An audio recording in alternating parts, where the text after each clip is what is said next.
Hello students, continuing with our chapter accounting ratio, we were learning about profitability ratio, and today we are going to discuss last ratio of this topic, that is profitability ratio, and even this is the last topic from this chapter, that is return on investment or return on capital employed ratio. Now talking about return on investment for the firm, what is investment? Or if we talk about capital employed, I have already explained you that capital employed is something which is employed or invested by the owners in a firm. Okay, so it shows a relation between profit and capital employed, and it measures how efficiently are we using the resources of the firm to earn profit. Okay, so formula for this is ROI is equals to net profit before interest, tax and dividend. Please remember that here we need net profit before interest, tax and dividend divided by capital employed, and we all know what is capital employed. We have already used in many ratios here. Okay, into 100, and this ratio should be satisfactory, and to measure this ratio generally firms compare their past ratios with the current ratio to know that how well is it earning on its an investment, or how well it there are returns in the firm on the amount invested by the firm. Okay, so basic idea about this, I hope basic idea about this is clear. So let us solve sums related to this. Beginning with the textual question, see first question what it is saying, calculate return on investment from the following details. Net profit is given to us as net profit after tax 6,50,000, rate of income tax is 50%, 10% debentures 100 each 10 lakh, fixed assets cost 22,50,000, accumulated depreciation on fixed cost up to date is 2,50,000, current assets is 12 lakh and current liabilities is 4 lakh. Now here we have to find return on investment, and here formula for return on investment is net profit before interest and tax divided by capital employed into 100. Now we want net profit before interest and tax, but here we are given net profit after tax. So if you remember, I have given you a format here. First we have net profit, then we deduct interest from that, and then we get net profit before tax. After that tax is deducted, and then you'll get a net profit after tax. Okay, so here you are given net profit after tax is 6,50,000 and rate of tax is 50%, so this will also be 50%. Okay, so this must be 100%. To find 100%, you'll cross multiply that. If 50% is 6,50,000, what is 100%? Okay, so you'll get tax net profit before tax as 13 lakh, but still we want net profit before interest and tax, so you'll have to add back interest here, and interest or dividend whichever is paid. Now here you are having 10% debenture, so on this you must have paid interest of how much percentage? 10%. So 10% of 10 lakh will give you 1 lakh, so you have to add back 1 lakh as interest. You'll get net profit before interest and tax and tax as 14 lakh. Okay, so now you got this as 14 lakh. What you next need is capital employed. So here you have to see the another aspect of capital employed, as we are not given any data related to shareholders fund or any other thing. So here the data related to fixed assets is given to us as 22,50,000, but it is given at cost, and the accumulated depreciation is given to you as 2,50,000, and then you are given current assets as 12 lakh and current liabilities as 4 lakh. So from this you can have one formula of capital employed. You can find capital employed with formula as fixed assets plus current assets less current liabilities, you'll get your capital employed.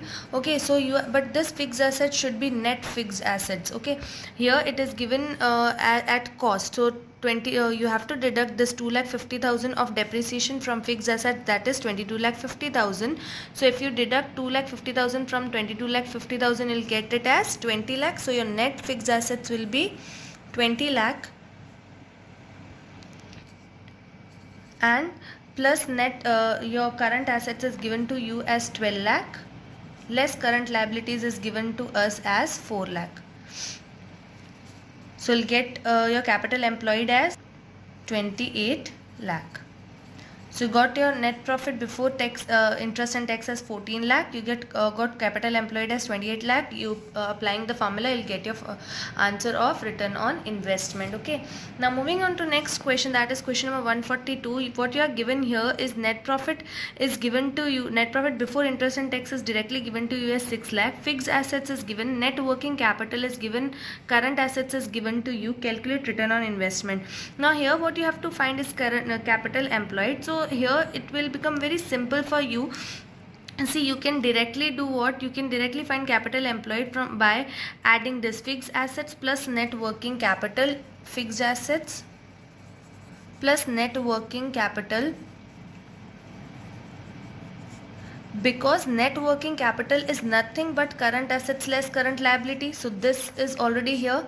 Current assets less current liabilities, adding to this you will get your capital employed, and you're already having net profit before tax, so you can use a formula. Then moving to next question, that is question 143. Here what you are given, net profit before interest and tax is given to you as 4 lakh. 15% long term debts is given to you as 8 lakh. Shareholders fund is given to you as 4 lakh.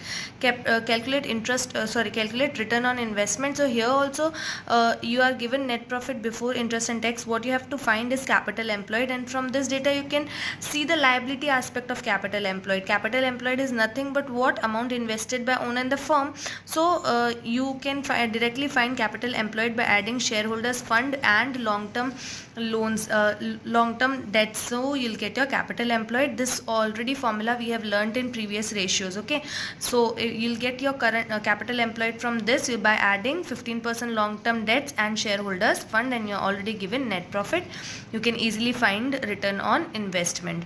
Now moving to question number 145.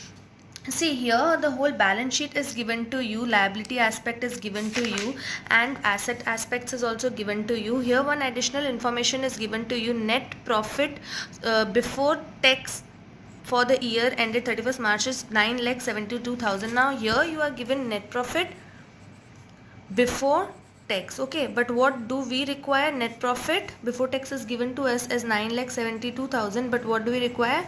Net profit before interest and tax. Okay, so what you have to do, you have to add back interest.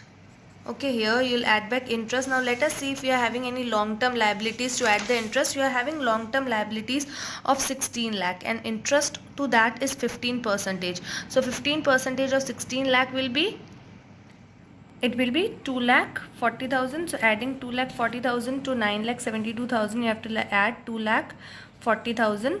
So you'll get it as 12,12,000. So now you got interest, net profit before interest and tax as 12,12,000. But here in this one aspect you have to consider, that is when you check asset side, you are having investment, and you are having two types of investment, that is 10% investment and 10% non-trade investment. Now see, non-trade investments are not to be considered for capital employed, and when they are not to be considered for capital employed, the interest of it should also be deducted from net profit, because see, when you are not considering this non-trade investment for your capital employed, your 10% interest earned would be added in net profit. That means this 10% on 1,20,000 is already added in net profit, but we are not going to consider it, as we are not considering this is in capital employed. So you have to deduct the interest of this from your net profit. So 10% on